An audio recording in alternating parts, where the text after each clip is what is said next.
Hello and welcome to a very special edition of the Fancy Beer Name podcast because it's Christmas! Oh, don't do that, man. Come on. We talked about this. I feel pretty bad about that, actually. Shame. Yeah. Absolute shame. Hello, everybody. Hello. I'm Chris Miss Kringle. Nice, yeah. I'm Paul, my cracker, until something comes out. Oh, wow. And this is, as we said, a very special Christmas edition of the podcast. So thank you for joining us. Happy Christmas. Yeah, happy Christmas, everyone. So, Paul, what are we getting up to tonight? We're going to just talk about a few bits and bobs we've been up to because, I'll be honest with you, we've got a pretty shocking work rate recently, but we'll get into that in a minute. Mm-hmm. But what I want to do is talk a little bit about the new structure for us because it's the end of the year and that typically means best ofs. Yeah. Award ceremonies, that kind of thing. We were going to do an award ceremony, weren't we? But then we realised we couldn't be bothered. We were running out of time because essentially illness struck the camp. Yeah, but we'll talk about that as well. But we're going to nominate our favourite beer-related things throughout the course of the episode, and that's as good as you're going to get. Yeah, and also at the end we're going to finish off with our plans for next year. Yeah. And we'll also be revealing our beer of the year, the beer of 2024. For us. Yeah. No, for everybody. For everybody. Everybody. That's a blanket statement. Everybody has to buy a 24 pack of it. We just all have to agree that that's a fact now. Yeah. Yep. Cool. So, first things first, the chocolate starfish is my name, Fred Durst. What? Oh, sorry, I was Limp Bizkit. Again, what? Yeah, sorry. First things first, let's talk a little bit about the fact that this is not the start to the end of the year that we wanted. No. If anything, this is exactly what we didn't want to happen. Yeah, this is the one thing we didn't want to happen. We've been stricken with illness and all things life related, really, haven't we? Yeah. So let's take you back a couple of weeks ago to when we did the Bruiser Project X drink along, which I think we can absolutely write off as a resounding success. It was great. Because, we did stay, it was either last year or the beginning of this year, we talked about on the podcast about wanting to do a Bruce Spring stream. Yeah. And I think it's safe to say that was a Bruce Spring stream. We did it. A Bruce Spring stream being a live stream that just goes on way too long. Yeah.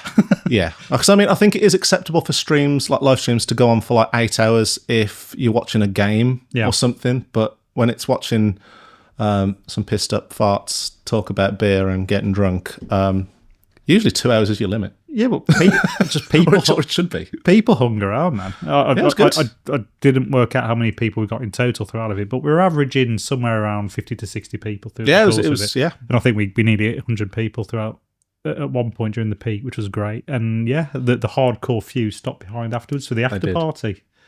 Yeah, it was great. So I'll take you back end of November, just before we did the live stream, and I sold the end of the year, the month of December, as this is going to be the start of a great month of content. And then I got ill. I got a chest infection. And I actually was, you know this because you were there, but I think I managed to mask it quite well. I was actually mercilessly ill during the live stream as well. You didn't show it. Yeah. Yeah. Well, basically, I'd spent the whole week before that. I knew it was coming. I could feel like my throat, and I just felt horrible and tired. So I didn't drink. I didn't go running. I didn't exert myself. I basically remained in a state of low power mode. Yeah. I was just just humming. I need to just make sure that I make Friday. And to be fair, once we got a couple of those dippers down us on the Friday, it felt like I was going to get through it. It was a particularly boozy box of beer that we had to drink, and they were pokey beers. And we had a box each, so we completed one, and then went in all the last way 2 hours around. we did it again. Yeah. That was fun. Yep. But then I think, me and you then, once we wrapped up, we carried on drinking on your sofa. And then I said to you at one point, I just want some water. Okay, just get me some water. And then you came back with cognac. Cognac's mainly water. And I was like, oh, look, my granddad swore on the power of hot toddies and cognacs to cure all known illness. I mean, he did die of Alzheimer's, but sorry, that's not funny. And he was drinking a lot of cognac at the time, so that disproves that theory. Yeah, but he wasn't a doctor, bless him. What he was a drunk. Before I go any further on that, well, actually, I'll just wrap that story up really quick. There till 2:00. And then my voice started going. You were like, God, you are poorly, aren't you? You need to go home and go to bed. So I stumbled home, got into bed. Then I got up the next morning, felt like death, but I'd already committed to doing a kind of like a role-playing Warhammer you did D&D style. You fucking nerd. You didn't tell me this. No, yeah, I did. So with Mark from the Hot Vault and a few others. So he doesn't do it as well. Oh yeah, is this Alec from the Hot Vault? Alec as well. Yeah, Alec. I knew he'd convert everybody in the end. Yeah, well, actually, this one was Mark's idea, but Alec's already been doing D&D. I know he has. Yeah, he's tried to get me to do it. I've never done it, and I joined in February this year, and we've done 3 sessions. It's slow going, but we basically just sit in the vault in Hot Vault, start at like 10:00, and then we drink and just feel your virginity just coming back. Feel my virginity come back. But man, I decided to still go and do it because as I said, like, I'd only done 2 sessions before, and I'm not going to go into the kind of antics and story arcs that I single-handedly put the party through last time. But I was like, I need to be here to kind of, they can't sub me out on this one. So I went, but I was battling it, man. And you know what I was drinking? Go on. Fruly. Yes. It was the only thing I could keep, well, not keep down, but it was just the only thing I could keep drinking. Lightweight fruit beer. Yeah, and you know what? Actually, really nice beer. For the awards, actually, honourable mention to Fruly, because you know what? We'll create an award now on the fly. Award for the best medicinal brewery. Yeah, for pussy holes like me. Pussy holes. and all Warhammer players everywhere. Yes. Godspeed.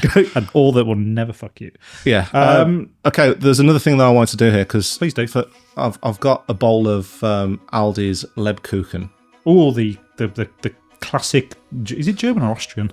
German. German gingerbread biscuits. Yeah, they're like a mix between biscuits and cakes, and they're covered in icing, chocolate, and some are just plain. But what I wanted to do with our beer selection is I just wanted to make sure that whatever we're drinking right now, with every beer, we need to see how a lebkuchen changes the taste, whether it's for good or bad. Right, you might hear some really gross noises, so I'm going to just move away from the mic. Let's go. Mercedes. Oh, lebkuchen. Yeah. So what we are drinking at the moment is Dr. Zoidberg's crab meat or something like that. No, not Dr. Zoidberg's crab meat. It's Dr. Zoidberg's famous shredded decapodian meat. Decapodian, which is, it's a lobster there on the front. And that is a 3.4 pale ale with Nelson Sauvin Bliss, which is yet another variation of Nelson, and Galaxy T90. There we go. Well, it's 3.4%, and it's really nice. And now I'm going to try it, having had a spicy gingerbread treat. Yeah, completely kicks its ass, doesn't it? It tastes like just nice fruit cake. Will it blend? Nice. Well, yeah, that works. Yeah, go with that. Happy days. So, lebkuchen and a Nelson Galaxy hopped pale ale. Win. Ding. Yeah. Shall we quickly talk about our first award ceremony, or not award ceremony entrant? Yes. So, what category shall we start with? I think the one I'd like to talk about first is our best UK newcomer, and that's newcomer to us, really. Let's call it Breakthrough. Breakthrough. The Planet Beer TV Breakthrough Brewery. Sponsored by Mosaic Board Printers. Yes. Europe's leading beer mat manufacturer. So, Lovely. for those of you who don't know Mosaic, they basically make lovely beer mats like this one. And it absorbs liquid. I could pour the rest of this beer on that and it would just soak it up. I wouldn't even need to wipe. They come in multiple shapes, square and round. And circle.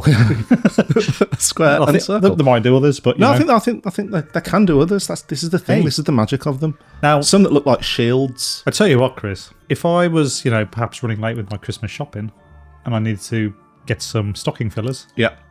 for the kids, Yeah. I think a beer mat would work quite nicely. So where would I go to find them? So you should definitely go to Mosaic Board Prints website, which is linked in the show notes, and you should email and ask for Nathan, because Nathan will sort you out. Why not treat your bottle shop for Christmas? Why not put your face and a nice note, or maybe put your business on there if you've got a business. Or your OnlyFans. Yeah, or your OnlyFans, and put it onto a set of 50 beer mats. Order that, and then go and hand them out at your local tap room or even pub. I think they'd love that. They would really appreciate that. They'd really appreciate you doing that in their business. Nathan would be able to do a really good deal on that. So this is the award for the best UK breakout act. I keep thinking, are we doing a proper Are we doing the Brit Awards? So it's the Planet Beer TV Best UK Breakout Star. Yeah. And obviously that means brewery. And who have we chosen? Because we've had quite a few options, haven't we, on the list? Because we were talking about this the other night, and we're going, who would we want to win across all the categories that we've made up? Well, I want to give an honourable mention to Lost Cause Brewing, who are new, and we featured on the channel earlier on one of the podcasts. Yeah, B-Man. B-Man, yeah. I mean, I think he's been going around for a fair bit, but New to us at the beginning of the year. New to us at the beginning of the year, and absolutely knockout stuff. But the winner, Paul, is... Open the envelope. We should have written them. What does an envelope noise sound like? Oh, that was good, man. Oh, I love that. Yeah, I'll do that. Okay. Yeah, cool. Shall I take it out of the envelope? Yeah. And the winner is... It's Weekend Project. Ooh. And he's blinded by the lights. Na, na, na, na, na, na, na, na, na. Well done. So we didn't have enough foresight to actually reach out to them either and ask them how they feel about winning. But there's going to be a theme here. We with all our issues with illness, and I've been just so busy at work and other things. I've got a new puppy. You do. That's a pain in the arse. Didn't realise how much time that would take. We haven't really planned this particularly well, so just use your imaginations. But we have got a can of Weekend Project, but I left it around mine. Yeah, it was a West Coast IPA, and I've had it before. But one of the reasons why I put forward Weekend Project and I put the case forward to you and said, this is why I think we should maybe pick these guys, is because we did feature them on the Rivington podcast that we did. Every single beer that we were having, it just tasted knockout. Yeah. It was actually remarkably good. So a lot of them have all been hazy pales and that so far, but they've all been ones that stand out from the noise. You know, like we drink hazy pales to the point where it's not even fun anymore. Yeah. I mean, I hate all this, but just terrible. But those, it reminded me of like the reason why I fell in love with Daya. That kind of soft, watery mouthfeel, that soft, pillowy mouthfeel. Yeah. That sounds better than watery. You've tried a lot more than I have, but the few I have tried have been brilliant. The West Coast IPA, which we have still got in your fridge, is brilliant, and we will drink it probably, I don't know, another time. But in the meantime, though, Sureshot are stepping in with a West Coast IPA. Good old Sureshot. Yeah, so I'll pour this. So on the subject, while I do pour this... Good. Well, I do pour this. What do you think of my Christmas jumper? It's really nice. I mean, I got it from Tesco. Yeah, I was going to ask, what well-known retail outlet did you get it from? But for people who can't see, It's a classic multi-layered Christmas jumper design, but with Guinness branding on it and a pint of Guinness there. Pints of Guinness and the harp, all around. the And a classic harp, yeah. So, as we all know, Guinness owned by Diageo, so not necessarily that good in the beer world necessarily, but they get a pass. They I think you just have to give Guinness a pass because I think they're the most globally acceptable macro beer. And what a macro beer they are as well. Yeah. But they're most globally acceptable because they're so...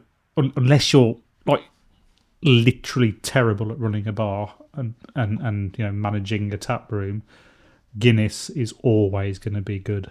Yeah. Good to knock out typically. Yeah. And man, when you have a Guinness and it's the right time... Oh, yeah, baby. It's Guinness o'clock. Well, riding on your coattails from earlier on in the year, I went over to Dublin with some work friends in October, and You're right, I did discover Dublin. Yes, you did discover it. Other than checking out Whiplash's place, which is really nice, I pretty much just drank Guinness the whole time, and I had no regrets. No regrets, baby. But I'll tell you why else I got this jumper. Go on. Because it took me back to our trip to Rivington. Ah, to farm trip. Because that lovely couple of evenings that were there, and it finished both nights with the after party where Ben walked us in the dark. Ben from Rivington walked us in the dark, and a ragtag band of brewers, and because Rivington is a farm site which is pretty close to a main road, but it's just far enough out that there's no actual lighting at night. So it's like, it's pitch black. And you take your life in your own hands walking down the roads. Yeah. But it was, the reason why we were going to this pub was just to drink Guinness and just hang out and chill. And boy, did we. It was great.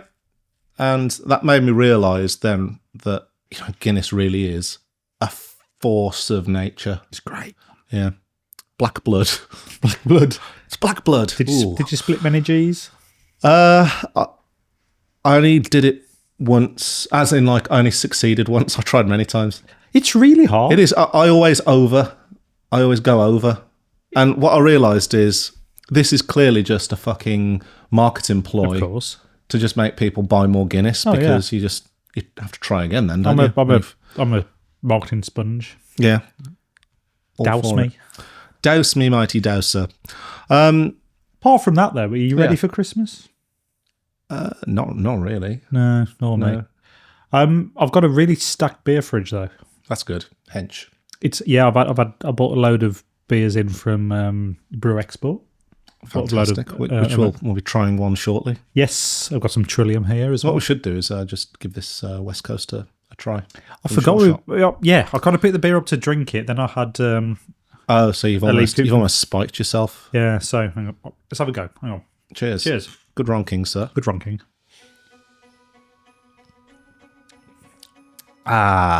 Tastes like a West Coast. Oh, looks nothing like a West Coast. Looks nothing like a West Coast. But you know what? I haven't doing what hops with that. Oh, it's grapefruity. That's old school. That's pretty old school. That Idaho 7 T90, Amarillo T90, and nice. Mosaic BBC. Classically bitter with very mosaic hoppiness and drying resiny grapefruit. Yeah, Amarillo, yeah, absolutely. And that's called He Gets on Base, which he does. Which Legend Steve will like because he likes West Coast IPAs and baseball. So, okay, yeah, and people getting on it. Yeah, he loves getting on base. So I've got like a stacked beer fridge. Because I'm ordering a load of stuff in. I've got stuff from Brew Export and Bruiser as well. Got a good haul from Bruiser. But most importantly, my wife, Hannah, she has made me a beer calendar. What a woman. Advent calendar. So 25 outstanding beers. Because we've been a bit disillusioned with some of the beer calendars we've had over the years. So she decided to do one that you wouldn't be able to get anywhere. So it's rammed full of really obscure breweries, but really good quality ones. Loads of American stuff you can't get. Just really interesting styles. And yeah, she smashed it so far. Nice. Is this one that we're going to be drinking shortly from? No, that's a Brew Exports. Yeah. I didn't do American case. I didn't do a advent calendar this year because I left it too late, and also I just kind of feel it's too much temptation for me. Yeah. I would be, especially with how I was feeling towards the end of November, just feeling like shit. I didn't want to be opening up a can. And I know there are people saying you don't have to drink the beer on the day, but why is it there then? What's the point? What's the point? To be fair, it's December, a month of gluttony. I'm like you though. I haven't really had the desire to drink a load of strong, typically hoppy beers. I just haven't had that. What I've really been into, this certainly over the past month or so, is weirdly, kind of lager fetish mode at the moment. I don't know if it's like the cold, dry weather or something that we get, but pounding lager if I go to the pub. But I had a pint of mild this weekend. Nice. I'm just going to drink more mild, man. At the Bathams. And it was after quite a long walk. And it's nice to see Bathams putting the mild out there somewhere, because every time I go into one of the local Bathams around here, it's never on. It only seems to be on like 2 or 3 pubs. It's weird, but it's banging. Yeah, I need to try some, especially over Christmas. And the Triple X is now on. Oh, fantastic. But it hasn't sold out anywhere near as fast as it usually does. Because by the end of November, it's usually gone. Yeah, they bottled quite a lot of it last year. Or it was COVID, wasn't it? COVID meant that they had to bottle quite a lot of it. And then it's kind of, because of the availability was then kind of there, I think it lost a bit of its... It's also... It's not a very nice beer. It's incredibly strong. For people who don't know, so it's like an old ale, isn't it?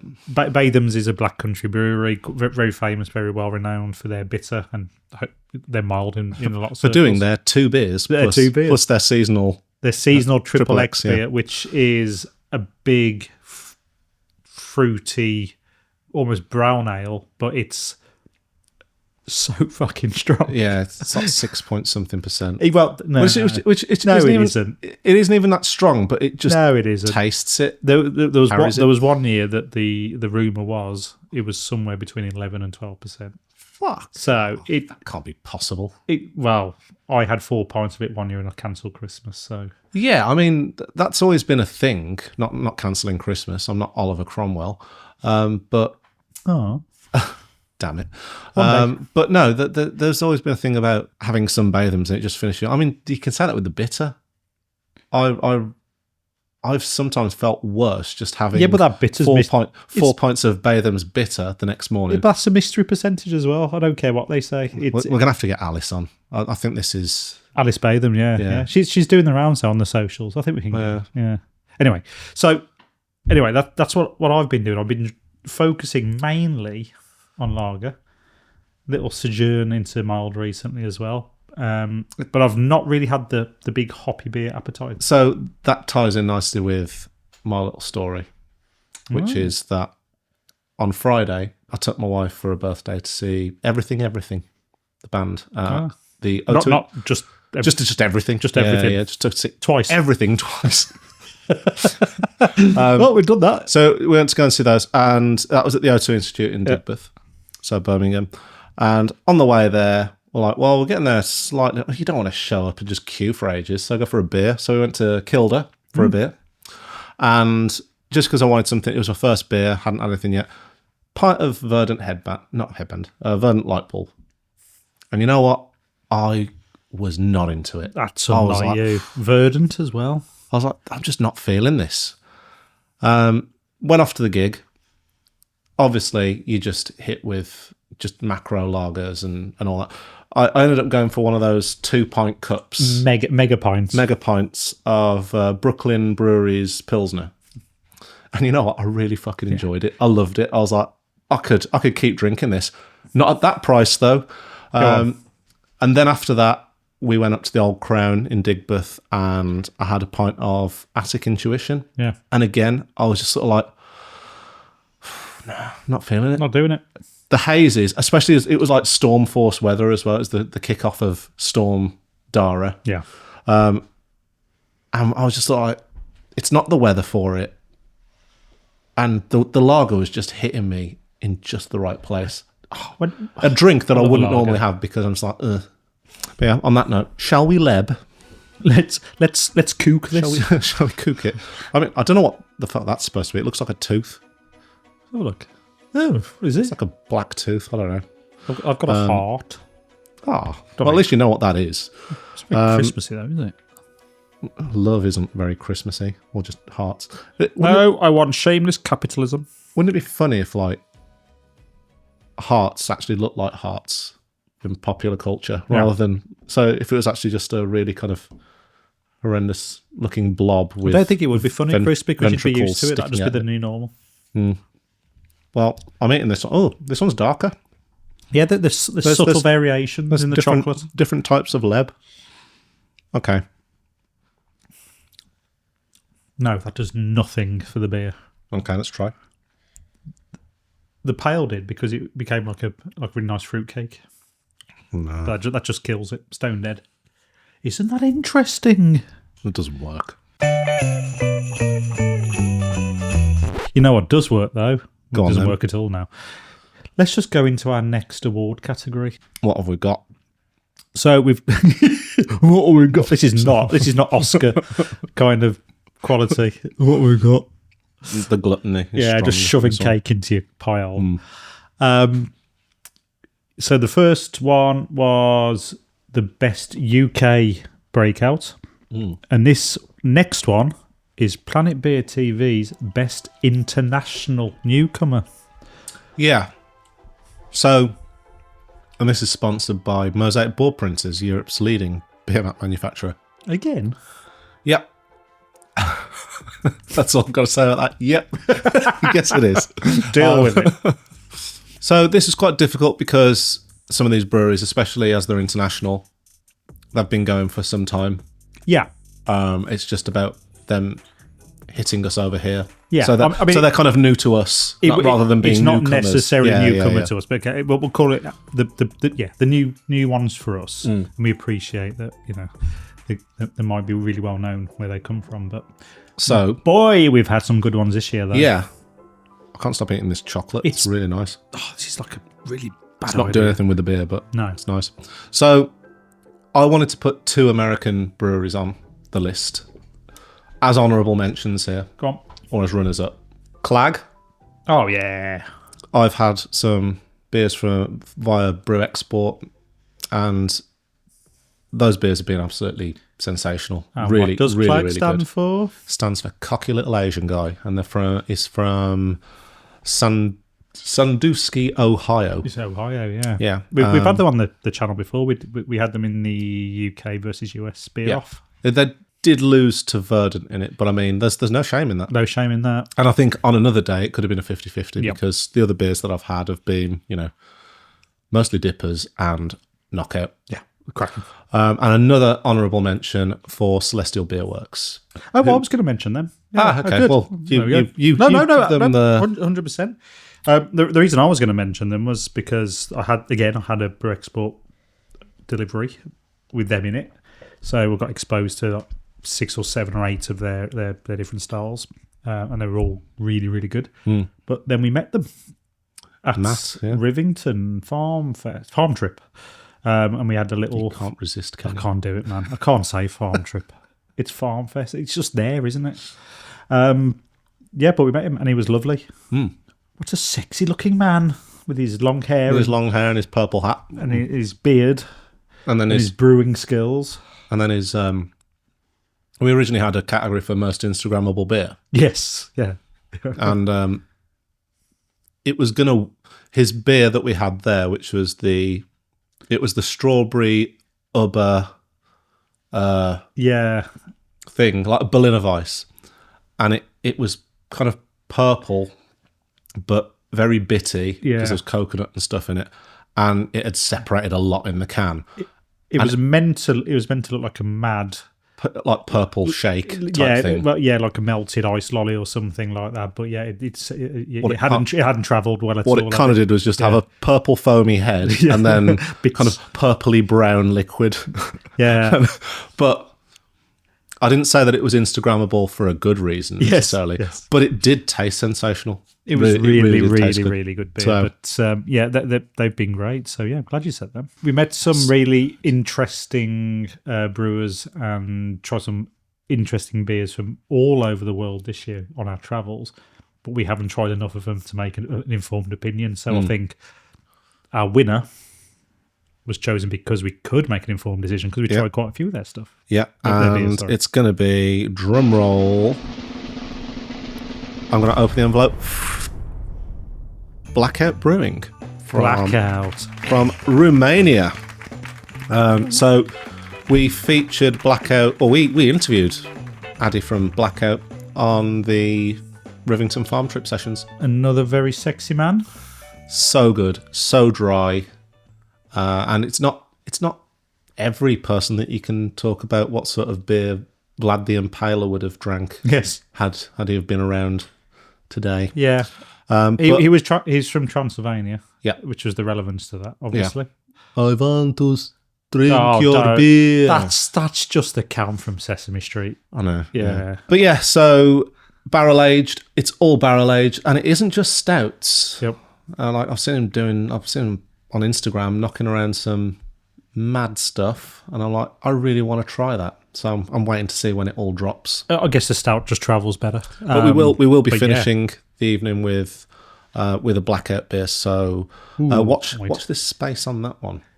They're out and about in this country at the moment. I think well, you might have missed the first wave, but as always, it usually a distributor will pick them up, and there'll be an influx into the country. I like to think that some of the hype has been based on our interview. Yeah, sure. Or just word of mouth, or just talking about it constantly. Yeah. Which we do. We're always open to being paid for it. That'd be I'm always on amazing. commission. That would be incredible. Yeah. So there we go. Yeah. Got a puppy to feed. So yeah, they're great. So check them out, man. Where did we get ours from? Can you remember? It was Left Field. Yeah. So I think Left Field are doing Left Field beers online. If they've still got any, they've got Blackout. But seek them out, track them down, or try them. Nag your local bottle shop and tell them to go via distant lands. I thought you were going to say nag your butler then for some reason. And if you can't be bothered, nag your butler. Nag your butler. Jeeves! Yeah. Jeeves, could you get on distant lands, please, and get me some Blackout Brewing? Distant Lands is a distributor for retail. I know. That's what I mean. Nag your bottle shop. Oh, we see. Sorry, I missed that. I'm still thinking butler. You're still thinking of butlers. I am. Classic you. But they're all nude as well. Yeah, they usually are. But they've all got those kind of sock suspenders on. Yes. Weirdly. So not completely nude. Have they got like the little knife in the socks? Oh, God, no. Oh, because they used to be some kind Scottish or something. Yeah, they used to be in the army. They used to be ceremonially Scottish. Yeah, yeah. Anyway. But old enough to be like imperialistic. Yeah. Yeah. Got you. Anyway, with the talk of the American beers that we've been babbling on about, shall we open this next beer, which is one that you've bought in from not your advent calendar, but... Nope. From somewhere. Would you like to talk us through it, young man? Well, I haven't tried it yet, but yeah, this is part of my Brew Export Christmas collection I've got. And this is from Trillium, the wonderful Trillium. So what do we know about Trillium? Are they the ones that are from Salem? They're from, where they burn women. So this is going to smell like burned innocent women. Yeah, or burned witches, depending on which any witches. Depending on whether you're on X or Blue Sky. Yes. Yeah. I think we're on Blue Sky now. Did you know that? I don't think we are on Blue Sky, but we can't be bothered to do anything with it because it's just such a pain. I tried to do a thing. It's a tough crowd. I've just been social media in general. I just can't be bothered anymore with it. Yeah. I know you should, and it's not the attitude, but I don't really care. No, I definitely view social media. It's like it's so fucking difficult to get into. And it's like the one part that I didn't really sign up for, but I know that you've got to play the game. You've got to. And it's like people have got the energy to consistently post their thoughts and feelings and all the pictures and stuff. I'll just say fair play to you because I simply cannot be arsed. I think sometimes you're going, I'll take a picture of this. And then I go, I'm not going to bother. No. It's too fleeting. Live in the moment. Live in the moment. It's too fleeting. That was when we went to that gig on Friday. What were they called again? Everything. I know. we're out in such a rush because the Uber driver was coming to pick us up and take us to the train station that Kate ended up forgetting her phone, and it was just I just kept saying to her, "Enjoy it, live in the moment." That was me being like I sounded more like a dad than a husband. But how many horn-rimmed glasses would you say you saw at the everything? Oh man, like so this is the thing. Polo necks? No, actually, do you know what was funny? And I said this to my wife at the time. When I say that, I mean she's still my wife. I didn't divorce her. My wife. I said at the time to my wife, just correcting myself there, this crowd of people look exactly the way I expected them to look. Yeah. To the sense of like, they were kind of like us. Yeah. They were like our... I think you're morphing into something. Indie-ish vibe. As you're getting older, the hair growth is... Now you'll look... Yeah, that's kind of got a length to it. The glasses have made an appearance. I'm sure they're going to become thicker rimmed at some point. I mean, yeah, you're wearing these kind of sandy desert cord-esque trousers. So I wear these to like just scare people at times to think that maybe I might not be wearing anything because they could be skin perfectly flesh coloured. Yeah. So sometimes I like to just keep people on their toes, like a double take. That man's naked and he's got no genitals. Oh God, that guy's shirt cocking. Yes, don't shirt cock. No, so but they all looked same demographic. Like it varied. I'd say that we were the average age. In our mid-30s, we were the average age of the people there. You had your mid-25s, you had your 45 to 50s. There was a couple of mums. That's quite a varied age. Yeah. Well, what was quite funny is that there was a queue. I didn't realise that there was enough space in the O2 Institute to have 2 gigs on at the same time. Oh, really? But yeah, there was there in years, there was a queue for a band, and I was looking at this queue, and I was like, this can't be everything. Everything's queue because it was full of young teenage goths. Oh yeah, that's always the way. There's always a smaller queue of goths, and I was like, "What's going on?" Yeah. But they were for a band called Crawlers, who I've never heard of. Nice. And based on the demographic, I don't think I'm their target audience. Although there was a couple of dads in there that were clearly taking their too young to be there on their own daughters, and I'm like, I suppose. A vision of myself into the future. I'm like, I suppose I'm going to have to one day take Maeve to a thing. I hope it is an alternative band. She's willing to like that rather death, though, isn't she, Maeve? So. Yeah, I mean, I hope it is that rather than spending what will be with inflation, I suppose, £500 on Taylor Swift tickets. I'm really hoping that doesn't happen. Just try and massage her into getting into Cannibal Corpse. Yeah, that can't be expensive, can it? Can't be. No. Can't be. No. Disgusting. No, each song's only like 2 minutes long. So this beer, let's talk about this. Oh, sorry, dude. Yeah, I can't even remember what it is. It's a Trillium. It's called Melcher Street, and it's 7.2% alcohol. And I don't think we're going to get the hops or anything because I think Trillium are pretty infamous for not telling anyone on their recipes. So don't want to talk about it. What I can tell you is it's best before January 2025. So, pretty good, really. But there's cool. Not much more you can say about that other than it's a not particularly fruity hopped IPA. No, it's got a nice little bitterness to it. Nice bit of bitterness. Very skittlesy. Does it drink at 7.2? As per usual, no, not at all. No, I don't this think tastes like a 5.2, I would say. It's good. That's the number I'm going to put on this. But how does it go with a leb? I broke my leb into tiny little chunks. Did you? I made a right mess. I'm just eating them. I'll so, them.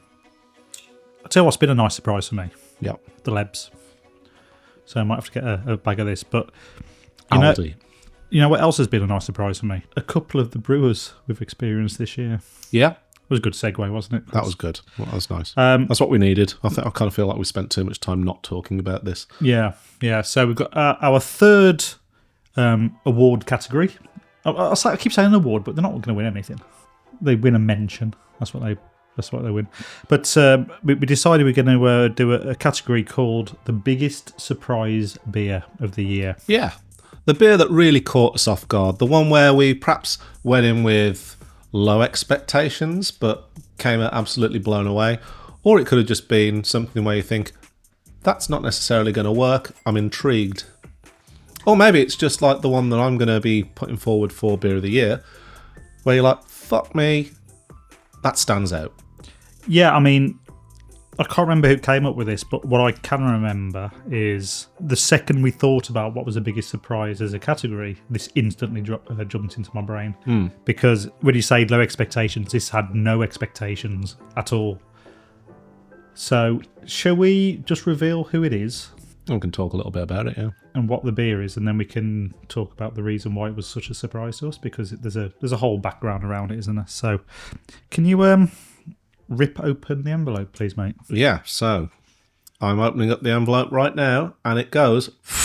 And the award for the biggest surprise beer of 2024 goes to... I've got a leb stuck in my mouth. God, we're so unprofessional. It's... Imagine if that happened at the Oscars. Just chewing away on their dinner like a pack of sandwiches or something. Yeah. It is Copenhagen Suborbital by the Homebrew Collab. Fantastic. Sorry, these lebs are a bad idea. They're really claggy in a really good way. But they don't help at all. So we'd never heard of the Homebrew Collab, which their name probably suggests, because they are indeed homebrewers. But they were one of the many, many, many homebrewers in the free homebrew tent at the Love and Beer Festival this summer. Love and Beer Festival being the craft beer channels mini fest they have in Walthamstow in London. And everything in the homebrew tent was free. Well, obviously you had to pay for your ticket to get in there, but well-priced ticket and everything was free. And I've got to say, I had zero enthusiasm for that tent until I started walking around and had the first couple of beers. And I'm like, hang on a minute.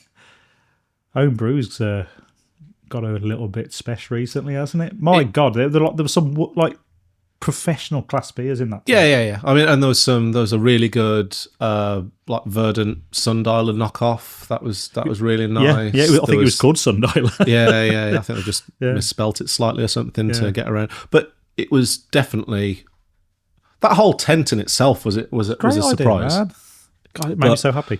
We both ended up having this beer, and it wasn't just us. It was independent because we got separated at that point, and we both got this beer completely independently. And this beer, by the way, is a porter. Yeah, I could put Baltic it on porter. Is a malted porter. I'm not a massive porter fan. I mean, I like some porters. Don't get me wrong, but I do like them. I'm shocked that I've chosen a porter. My surprise beer of the year. But we both had that beer independently, and we both came out the tent and met up with each other separately and said, "You tried the porter yet? God, that porter's good, isn't it?" Well, you said that thing, and I said the other thing. Yeah. But then I heard someone else saying it afterwards, just in passing, and then I think it was Johnny Garrett himself mentioned it. There we go. So yeah, it wasn't just us being weird. It was. No, I mean an amazing beer. It was great, and I think we managed to put it in on Untapped, didn't we? I'm going to say that Lebs, by the way. I think that Melcher Street goes well with a Lebedev. I think the fruity beer is going to hold up quite well. Supports it quite nice. I'm just using that to fish out the bits of lebkuchen that's just like jammed into my teeth. Oh, nice. It's a lovely image. So yeah, well done, Homebrew Collab. Yeah, well done. I mean, they've got to change the name at some point. I mean, you're not going to get far with a name like Homebrew Collab. No. Well, maybe they will. Maybe that's going to be their thing. Yeah. I mean, we should definitely. Professional Brewery Collab doesn't really have the same. I think. But there we go. Given this is a good time actually to talk a little bit about what we've got planned for next year. We have plans. Yes. So for those of you who watched the Christmas roundup video that we did last year, you'll know that we have pretty much, on the most part, smashed the targets that we set for ourselves. We wanted to take the podcast on the road. We did that. We've recorded that in Rivington, Hot Vault, somewhere else, which I can't even remember. Oh, we also did the Oktoberfest. We did a live audience podcast. That's right. Which was great, which I think we'll do again at some point. Yeah. Maybe not Oktoberfest themed. No. But I think I just said Oktoberfest themed. Oktoberfest themed. Oh my god, what is this beer doing to me? 7.2. So yeah, we kind of did that. The only thing that we didn't do when I looked back at our list of targets is we didn't go abroad. We wanted to go abroad and do something. No, with the channel. So I think that next year we need to make that a priority, and we do have a monstrous trip, which would be content galore. We've got some big, but I think achievable plans. Yeah. Yeah. So it would be a multi-country trip, which would take us to all manner of beer places. Get some really good content, I think. Another thing that we're going to reach out into, our tendrils are going to be fucking going off into. Our tendrils will be fucking. Our tendrils will be fucking homebrew. We're going to start getting into homebrew. Yes. We've got a homebrew kit, very basic homebrew kit. We need to. It's better than basic. I'd say it's. It's a couple of notches above basic. It's got a chill box with a thermometer on it. So we can basically do a full mash. Hell yeah! So that's good. But that ties in nicely there with the Homebrew Collab. Maybe we could reach out to them and say, please teach us how to beer because we don't know. Yeah. We've got some supporting acts on that, I think. Hopefully lined up. Yep, there's some really good stuff. We've got our third birthday in February, on February the 21st, so we'll be doing something with that. In fact, we've got some very good plans lined up for that. Some excellent plans, including potentially maybe some kind of brewing thing going on. Maybe there'll be a beer, we don't know. But yeah, I think next year is definitely about, as a channel, we want to grow a little bit. We're kind of stuck in the 1,000 now. We're kind of mid that, yeah. One and a half, kind of. Yeah, we're kind of there now, and I think what we need to start looking at is exploit our position as essentially having no real experience whatsoever in homebrew. So we could literally do right from the very basic. Let's go. Let's take everyone through take everyone through the journey with us of how to brew a beer, and we'll start with that, and then we'll work our way up and see how we are by the end of the year. Yeah, I think. What else? Yeah, we want to, as you say, grow a little bit, and we want to launch a Patreon in the new year. Yeah, a subscribers Patreon, and I think the homebrew stuff is going to be a really good way of launching that, because we're going to get loads of input from people who know what they're talking about, hopefully, and they're going to teach us how to brew, and we'll be able to share all that information with you guys. So, if you want to learn to brew beer, or you don't know where to start, or you want to advance your skill sets a little bit, we're going to have people involved on that side as well. So that's going to be cool. Yeah. But we will also, the Patreon is also going to be, because I think we are going to do one. We're definitely going to launch it. We've got it all set up. Yeah, but I think we're both of the mind that it has to be right. You just want to do it for the sake of it and the content that you put in there. If people are going to pay some money, but it needs to be of value, and it needs to be different, and don't want to just sort of based on the fact that, hey, we've got a YouTube channel. It needs to be here's some stuff that we're learning that we want to share with our listeners and viewers, right? Yeah, but what we will be doing, there will be stuff in there for the everyman that loves to watch us doing what it is that we do now. There's going to be bonus content.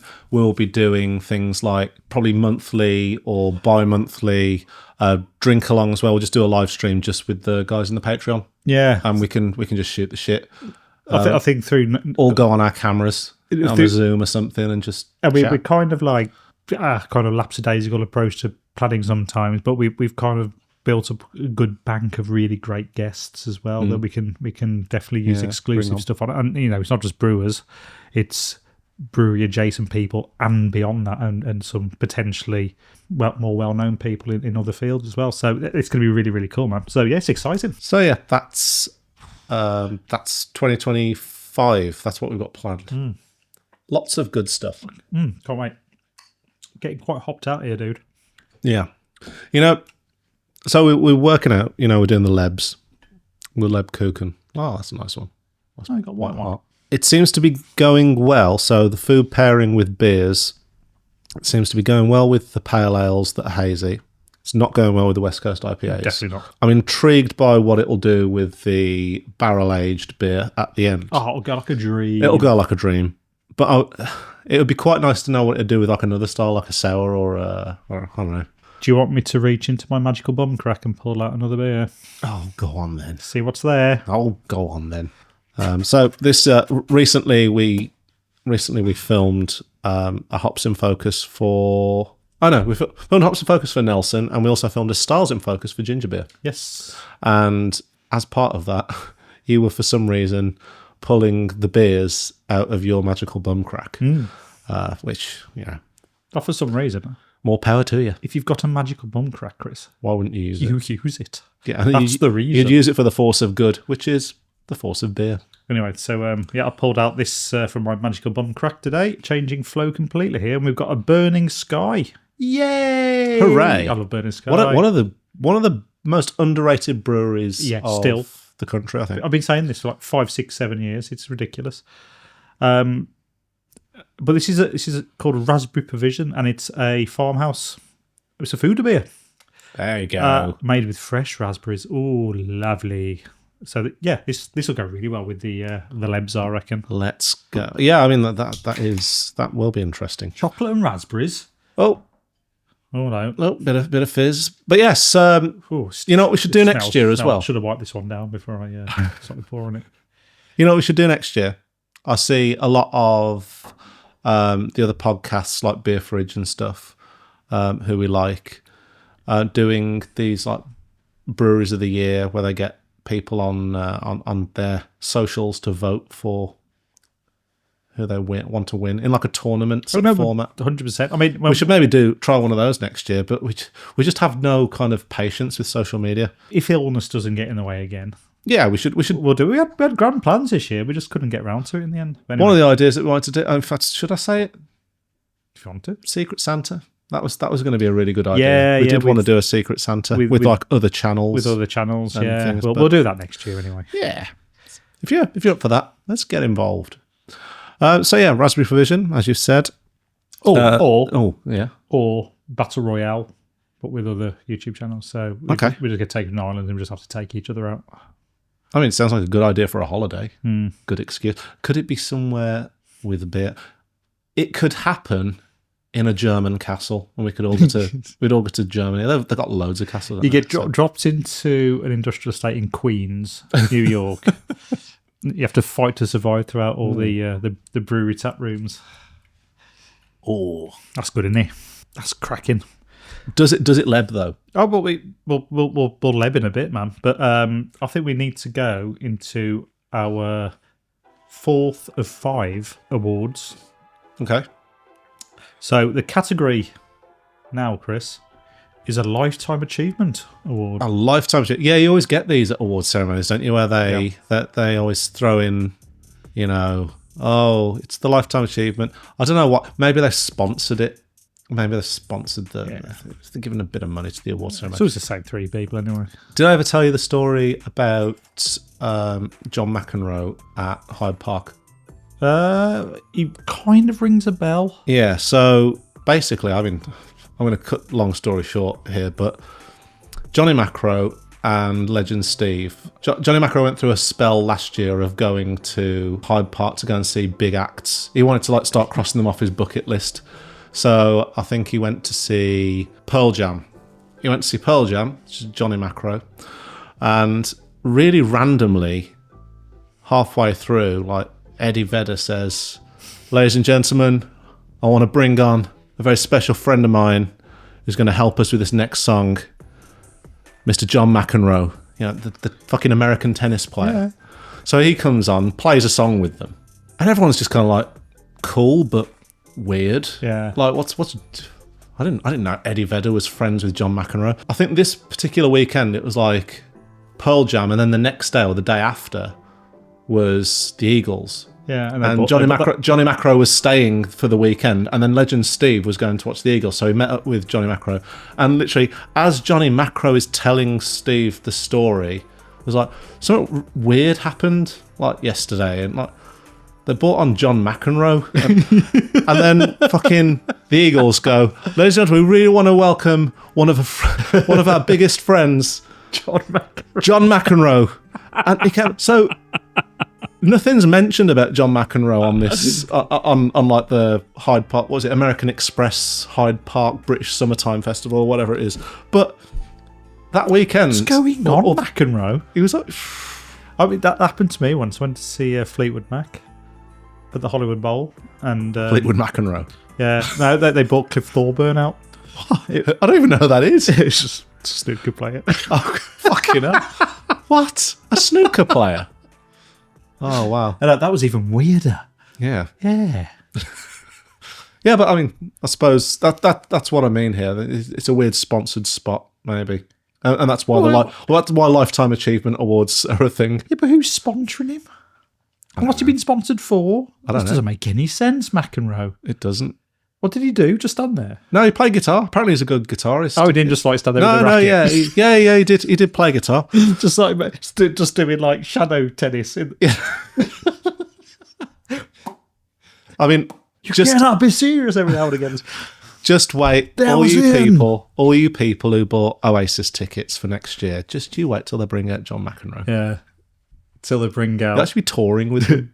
They bring out Chris Akabusi. Yeah, and he's actually playing the fucking the maracas or what's that? Tambourine. Yeah. Anyway, playing the tambourine. Anyway, yeah. Sorry. Lifetime achievement. This isn't just any lifetime achievement. Oh no, it's a very special one. Go on then. It's the Lifetime Achievement Award for keeping us broke. So by that, I assume we're going to mean we can't stop spending money on them. This is the brewery we keep buying beer from. Yeah, relentlessly. What made this brewery the standout was it doesn't matter if it's only the stuff that you can get direct. It doesn't matter if it's the stuff that you see in Hop Vault when we're shopping, or if you're bulking up an order that you're getting from a third-party site. You're always searching to see what might be there. And it doesn't matter if it's on cask, keg, packaged. It doesn't matter if it's their standard lines. This brewery, their specials, does it all. And we keep buying them. They've had a very special year this year as well, as I think it's been their 10th birthday. 10th birthday.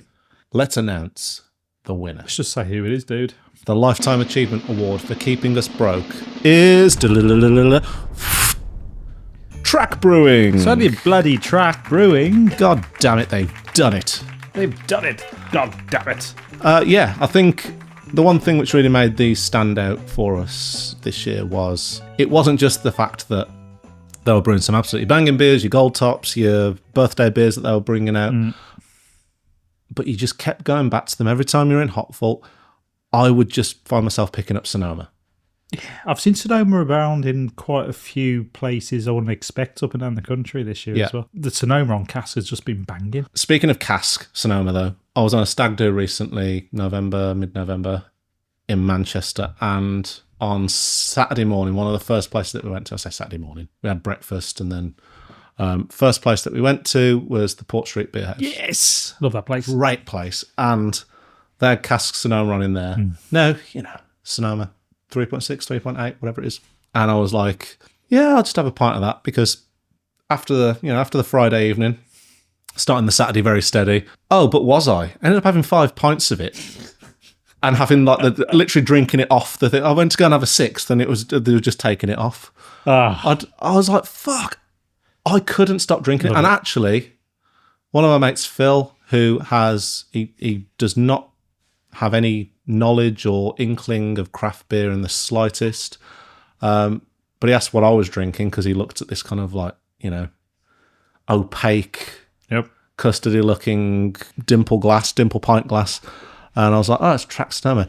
You might want to try it because it's great. He had a sip of mine. I was like, oh, I'm getting a pint of that. That's what you want. And that's the thing. It's such an accessible beer. I can't stop buying it. I always buy it. Because I buy it for my dad when he comes round, because, you got to pass the dad test, right? Nothing too strong. He hasn't tried it on cask, actually. He'd love that. Yeah, we need more places to do cask Sonoma in the West Midlands area. Mark from Hop Vault, if you're listening, do it again, please. So the other reason we chose Track is because they specialise in the big, thick, hoppy custard bastards. 2 of the, I think there was only 8 beers maybe 10. I gave 5 stars to it on tap this year because I'm really tight. But 2 of those were track beers. And one, which has surprised me a lot, was a tipper. Oh, okay, yeah. Fucking hell. Oscillate. It was good. I think it was 10 point, maybe 10.4%. They do tippers good. So, which kind of got me thinking as well. So, congratulations to Track, by the way. I'm sure they'll be delighted that we've bestowed this honour on them and told them they're good at brewing beer. Also did a nice video with. We have Phil with them, and they're great guys, and check it out. But off the back of that, I was thinking, well, quite a lot of the beers I've had this year have been like stupid strong hoppy beers, and in particular tippers. Now, people who listen to us waffle on a lot know that I'm not a massive fan historically of tippers because they hadn't quite nailed the brief for me, and they're always way too sweet because massively over hopped. The brewing hadn't been particularly great, and most of the tippers I've had, and it's just like drinking. Well, it's that American style sort of sugar water thing you get across the board this year. I think stronger hoppy beers have just improved massively, especially in UK brewing, and I've even started getting a taste of American strong stuff as well. But that's because I'm forcing it down me. But I think UK tippers have just been sensational this year, absolutely sensational, and I've had some absolute bangers.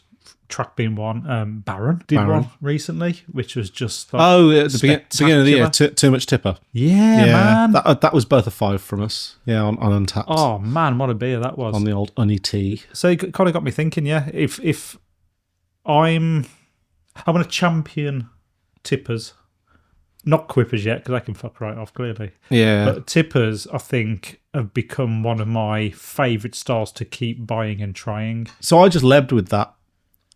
And for me, it's a win. I don't know about you, but for me, it works. Chocolate and raspberry? Yeah. I mean, is there a better combination? Yes. Yes. but this on this specific example still works. Fred and Rose West. So now Eden and Kel. a nice flashback.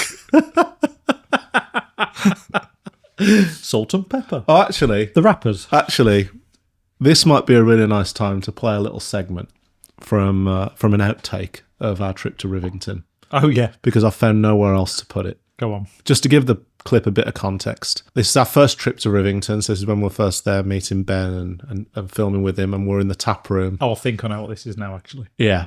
And we're halfway through just having the chat. We had a good hour-long chat with Ben. It was a really good one. And while we're chatting, this bloke just walks in, just looking around. You can see him in the back, just sort of.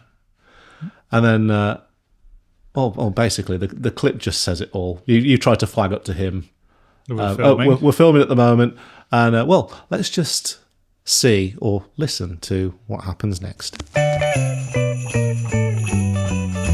I asked him a question about the beer names and stuff that you've got. Yeah. And I think, is it something like... Oh, got a guess. All right.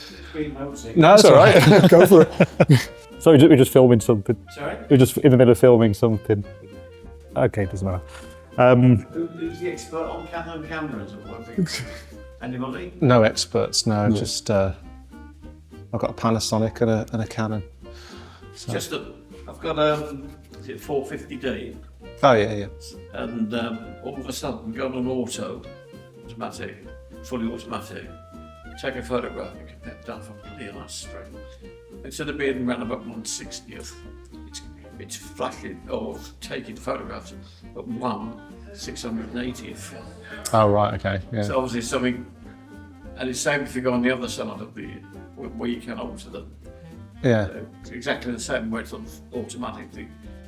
The shutter speeds are completely up the right. the other side, basically. I'm not sure. No. Guys, we're just in the middle of filming something as we speak. Sorry? We're just in the middle of filming something. Oh, sorry. It's okay.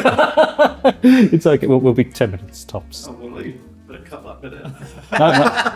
No. You're in now. You're the guest star. We'll credit you. You're getting paid. Oh, we don't get paid. Thank you very much. Sorry, guys. Thank you.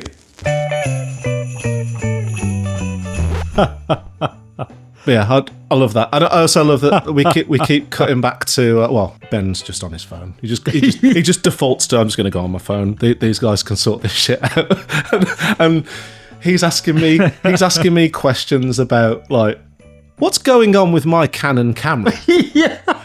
Tech support. And you're like, we're actually filming it. Oh, you're just going to ignore it. Yeah.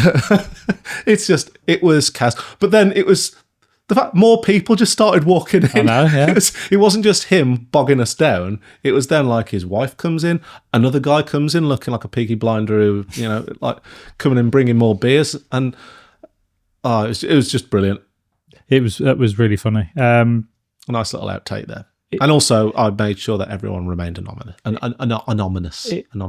It was quite funny because there was so much space in that tap room, and they just decided they wanted to sit right next to us filming. But could have gone anywhere. Side note: my mate's then girlfriend, now wife, when Peaky Blinders had just started, been on telly, she went, "Have you seen that new TV show that everyone's talking about?" And I went, "What?" And she said, "Oh, I can't remember what it's called. It's set in Birmingham." And she went, "Cheeky Blinders." Cheeky Blinders. And I went, "Peaky Blinders?" And she went, "No, I'm pretty sure it's Cheeky Blinders. So Cheeky Blinkers." So Cheeky Blinders is the Chippendale, the Chippendale set that go around just in flat caps. Nice. And nude. Nice. I mean, if they exist, then hello. If they don't exist, then men with better bodies than us. That's an idea. Whatever. But yeah. Anyway, before we segue into that, we're about styles that have kind of thrown you off guard a little bit. So I would say that for me, beer styles that have had its day. Oh, had its day. Yeah, I'm going to throw this out there because this is a beer style that I was really taken with last year, and then this year I started the year actually with a Mortalis box from Bruiser and smoothie sours. Hallelujah! I've still got some in there now, and I can't. Oh, welcome! I can't do it now. You've ascended, but I can now give those to my parents at Christmas. Yeah. So. How sweet! Here's some out of date beers I don't want. No, but on a serious note, I do still like the style, but I'm not excited about it in the slightest. It doesn't interest me. It's I'd be excited about it if like you're at a bottle share and someone pulls out something interesting of that style and goes, "Do you want to taste on this?" Yeah, absolutely, always. Would I ever go and buy it? No. No. There's room for it. No, absolutely. Yeah, there is. It's just that doesn't excite me so much anymore. Beer styles that do. I suppose I've got more into lager than I was expecting to get into. Way more into lager, actually. Yeah. I mean, traditionally, I'm from the Black Country, you're not allowed to drink lager. If you're brought up in the trad pubs. It's a dirty word. But I've really got into lager over the past 5 years. But I'd say this year in particular, oh, mama. Yeah. I'd actively go out my way to get a really good pint of lager. There's been some good cask craft, as in cask, modern cask as we call absolutely. it. There's been some of that, but a lot of it I tend to find I default more to the darker stuff. Like recently in the Hop Vault, they had the Verdant Irish Dry Stout. Nice. Obviously, very verdant. You did like that, didn't you? Very Guinnessy. But it's just great. Why would I steer away from that? What's always nice is when you get a beer that just locks you in. And this is what I was saying earlier about Cask Sonoma.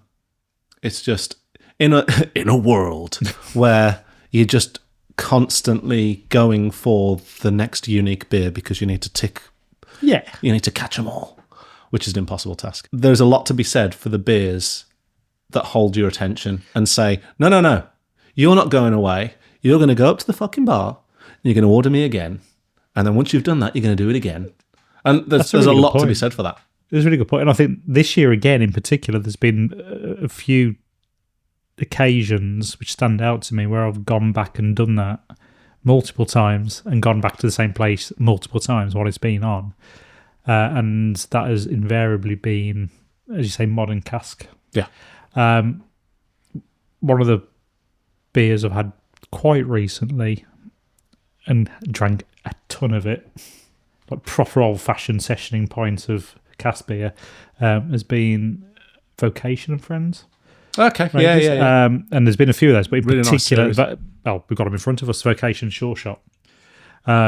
They did I wish I'd looked at it before I started recording, but that was incredible.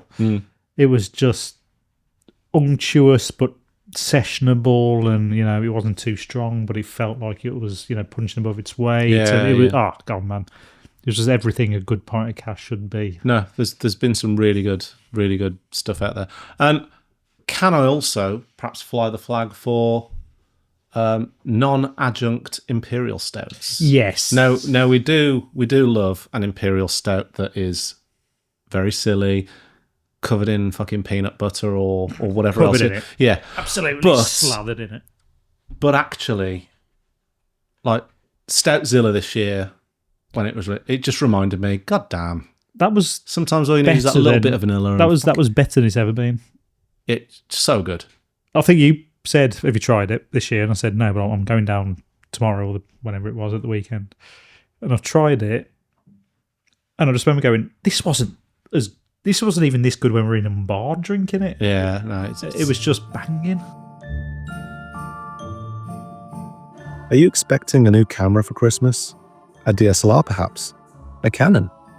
Well, you may encounter some issues out the box. Shutter speed problems maybe.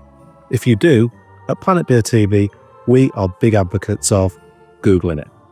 Any issues that you've got, Google it or type it in on YouTube, because someone has already had that problem before and probably knows how to help. Whatever it is, be sure to Google it and don't fucking ask me, because I have no idea what I'm doing. On the subject of good impies, it's time to get into our final beer of the evening. Blackout Twisted Metal Barrel Aged Kachacha. What's kachacha? And cinnamon. I have no idea. Might have to search it. Well, we've already mentioned Blackout, our Transylvanian buddies knocking out Cluj-Napoca. big old bastard stouts. One thing we are going to need is a bottle opener because it's a bloody wax top. Oh, don't worry. I've got a way of doing this, man. What? Everyone really struggles with wax top. It's really easy. All you do is this. Okay. You've literally just flicked the top off a wax top bottle. Skills, man. Which in no way had we previously, Don't ruin the performance. Never God, that's a gloopy number. tell them. Did you hear that then? Hang on. Glug, glug, glug, glug, glug. Oh, this is a thick bastard. I'm not getting it now, but it's like, That's really annoying. that's Bovril. No, you can have the big one. He's a big boy. So yeah, Blackout. What a fucking brewery. There's still some in here. Yep. I don't know what Kachaka is. I'm assuming it's some sort of cinnamon thing. Yeah, Neil Diamond, my cinnamon girl. but is that barrel aged Kachaka cinnamon or barrel aged Kachaka with cinnamon? I have no fucking Don't know. idea. Do it. Anyway, it's barrel Twisted aged metal. and it is 12%. And it's from Romanian friends. It smells mighty. I think this is kind of his niche. I know he experiments with other things like we discussed earlier, but this kind of big, boozy, thick, unctuous, spiced. What's mad is like you stout. give that glass a little swill and it literally lines the glass. It's so thick. I'd like to give it a swirl, but you gave me this ridiculous tiny little love and beer glass. I gave you here. the love and beer glass, yeah. Ridiculous. It looks like the top of a Star Wars robot. Oh wow, okay. There's Lots of dry chocolate. There's something quite fruity about it. Very fruity. What's Kachaka? Can you look that up? Mm. Yeah, I mean, on that one. It's the father of the Black Panther. Kachaka Khan. Yes, it's Kachaka Khan. Yeah. How are we Holy hell. spelling Kachaka. It's going to be some kind of booze now, isn't it? And we're just going to look really stupid. Well, I mean, it's going to be a barrel of something. I mean, what? Oh, it is. It's it. Oh, it's Oh, yeah. Okay. Don't feel. Is it that's rum? stupid. No, it's a distilled spirit made from fermented sugarcane juice, also known as like rum. Pinga Canina and other names. It is the most popular spirit among distilled alcoholic beverages in Brazil. Oh, okay, interesting. So it's a bit. I think it's rum essentially. It's Yeah, I say sugar cane. It's a variant of rum, but I've never heard of it. No. So that means it doesn't exist. Yeah. That's got like a really good, like it's almost like Does it leb? a tequila-y thing going on in the background. Of course, it lebs. Can I just have a bit of your leb? Because I don't want a whole one. I'm thinking I'm just getting diabetes. A whole leb. It's Christmas, mate. Get diabetes. Oh my god. Oh yeah. Yeah, that lebs. Boozy gingerbread, man. Yeah, that lebs. Oh, that lebs so hard. Yeah. No, that's great. How strong was this? 12%. Blimey. I'll finish that off for you. What a way to finish Christmas. yeah, definitely. Nearly finished. Hang on. Hold your horses. We've still got one more award category to go. Oh, okay. So, it's the big Of one. course we did. The big one. The beer of the year. So much leb in my mouth now. Yeah. It's coagulating with it's this good. stout. It's great. Yeah.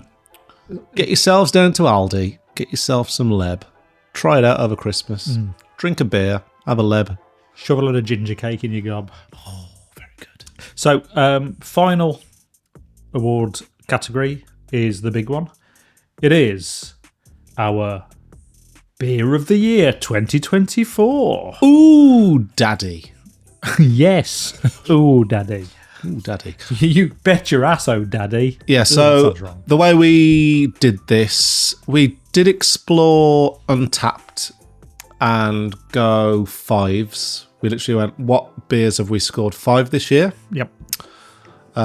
Then I suppose we looked at what beers have we both had that we scored 5, and that kind of put it through as an automatic shortlist contender because we both thought, yay. Yay. But then we also realised the shortcomings of Untapped in the sense that we don't log every single beer. In fact, it'd surprise me if we log all of these because we're just... Well, I say you maintain that you're good at it, but I still think that since we've started doing this, our Untapped usage has gone down and down and down. And I don't log everything. Well, it sparked a bit of an intellectual debate. Intellectual, yeah, right. About the usage of Untapped, and actually, is that relevant to the way you drink beer, and is that relevant to the experience you have when you're drinking that beer? So I think when you're Untapped hunting and you're logging on Untapped, what you're really after is a singing star of a certain style that stands out to you there and then. And of course, if you knock your socks off in terms of the quality and it's ticking all the boxes for you at that time, you're gonna get a really high score. However, that doesn't necessarily make it the best beer of that year. What could make the best beer for you is that you keep returning to it. The infinite drinkability. The infinite drinkability, the times you have when you're drinking it and the situations you are in when you're drinking it that leads to you to go, I remember that beer. Yeah. It's still there. And I think when we got into that, we kind of both started agreeing a little bit. We both agreed that lager has probably been our style of the year to some degree. Obviously tippers for you, but I think from a channel perspective, the one style that we could both agree on that we were both getting hard over Jesus Christ. was a lager. You have to make it weird at the 11th hour, don't The humble lager. And I remember this one time when we were coming back from our trip to Daya in February. So we just filmed there, had a great time, great evening. we came out pretty early, didn't we? Because it's only down the road, really, isn't it? Yeah. Cheltenham. So we literally, we had breakfast on the road, didn't we? We just We were back in about an hour and 10. Yeah. And we went to the Hop Vault. I think we arrived back about like 11:30, 12 o'clock. Yep.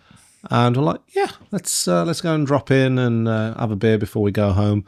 And Obviously, cobwebs were still there because we'd been drinking the night before fairly heavily. And then we saw this lager from a brewery that we both know very well. And we're like, you know what? Let's go for one of those. And I think we stayed there then for about 3 or 4. I was going to say, when you said we'll pop to the pub before we go home, I thought that's not how I remember it. I think we stopped there for about 5 hours afterwards. Yeah. It was great. Yeah, it was great. And there was one beer that we just kept ploughing through. Yeah. And then since then, I think Hop Vault got it in cans and went back and got it in cans. It's also had its very own bit of controversy. It has, yes. Yeah, it had to change its branding due did. to the Portman Group. So I think we're running out of clues here, and I think we should just announce it. The Planet Beer TV Beer of the Year Hall, please announce as I rip open the envelope. It is by the mighty Beak Brewery, Daish. Or Desh. Or Douche. A Douche. Or Dest. Or Deesht. It's Beak's Lager. It is a Bohemian Pilsner, I think it's classed as, and it is probably the best modern craft lager I've had in many years, if not ever. Hits all the right notes. So I think the name, any Czechs, feel free to correct me, but it's the Czech word for rain. Yeah. As in, you've been doused with water. You've been doused with this fucking lager, mate. Oh, That's what we were. So waterboard me with it, please. I think what we loved about this lager is, that was weird, is it was the right thing to be drinking then, but we drank it many times since. Yeah. So I bought loads of it in cans, and it's been on tap in a few places since, and it's always impeccable. I hope it becomes a standard from Beak. For sure. Well, I think it is. I mean, it's their core. It was a real kind of dry pills in the best possible way, but it had this kind of like lemony, really just a really subtle lemon hint to it, which gave it this kind of vibrancy that was exactly what you wanted as your first beer after a heavy night on the hops in the summer, and it was fucking brilliant. Now, what we should talk about actually is the 2 honourable contenders. Yes, good show. So, I teed these guys up earlier, and we've spoken about both breweries twice on the board. Sorry, I'm eating Leb. I'm loving it. Leb.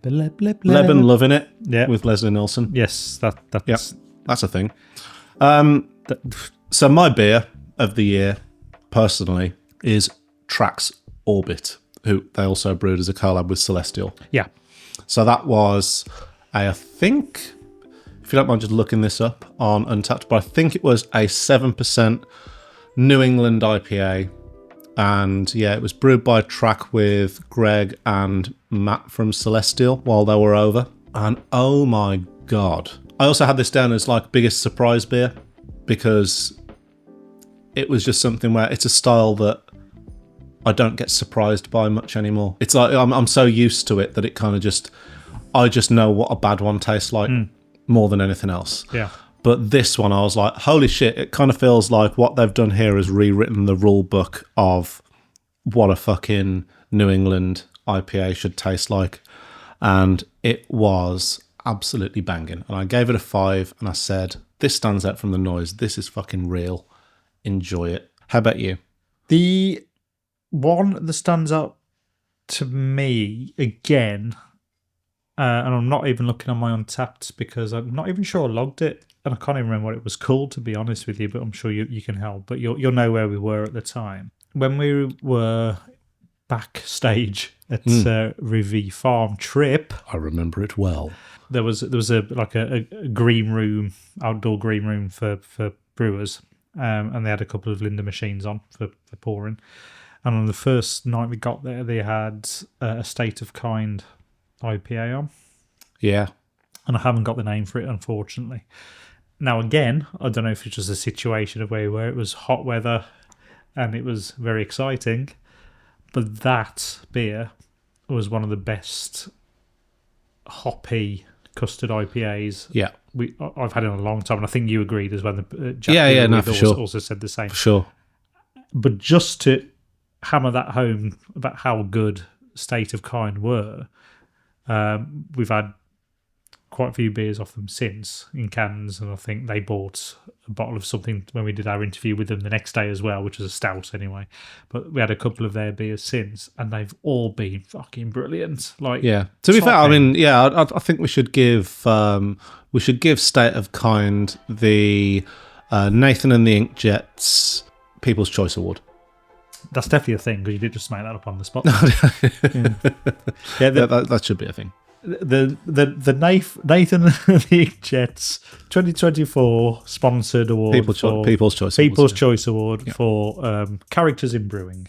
Yeah, because they're awesome chaps as well. So Stu was an absolute legend, and I think anyone who knows Stu knows how much of a nightmare he is in real life. Yeah, and also in the best possible way. To be fair, when we spoke to John, I was just going to say on the Project X beer thing, he was great value. He was good value. He hung around as long as he could as well. He was yeah. I mean, ultimately, no one outlasts Damien. That guy, he was there right up until the death, and then he still had to be up way earlier than us. Yeah, to drive down to Southampton. Fair play to him. That man has Imperial Stouts coursing through his veins. He does. He's a great dude, and we're going to be doing some filming with him. Yep, so we will have a special Boxing Day episode for you guys featuring Damien from Emperors and maybe a special guest if we get a chance. Maybe a very special guest. Yes, so look out for that. And ultimately, guys, thanks for joining us today, and we hope you all have a very Merry Christmas, drink some fantastic beers. Thank you very much for sticking with us this year, and if you have discovered us for the first time, then hello, welcome, thanks for watching, and we'll catch you on the flip. Catch you on the flip side. Yeah. Oh dear. All right, guys. Well, thank you very much. Have a great Christmas, and we'll see you in the new year. Cheers. Cheers. Bye. Bye. Planet Beer TV's podcasts are presented and produced by Christian Evans and Paul Tunnicliffe and recorded by Luke Bartlett. A huge thank you to our sponsors Mosaic Board Printers, The Hop Vault and Bruiser for their support this year, discount links for which can be found in the show notes. Thanks also to the incredible breweries who collaborated with us this year, the amazing crew behind the scenes, and most importantly, you, the audience, for tuning in and making it all worthwhile. See you in 2025.